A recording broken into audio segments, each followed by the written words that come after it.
కార్యాలు చేయడం వ్యక్తపరుచుకున్నాడు. ఇప్పుడు ఆయన లేడు, చనిపోయి మరణించి సమాధి చేయబడి మరలా 3వ దినాన తిరిగి లేచి పరలోకానికి వెళ్ళిపోయినాడు. ఇప్పుడు తనను వ్యక్తపరచుకోవాలంటే ఎట్లా వ్యక్తపరచుకోవాలా? యేసు ప్రభు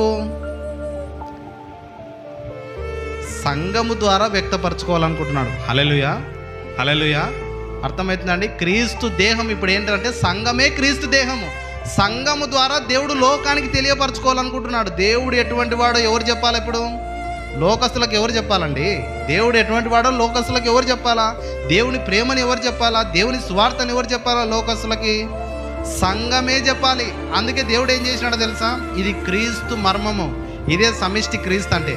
క్రీస్తు ఎటువంటి వాడో లోకానికి ఎట్లా తెలియాలా?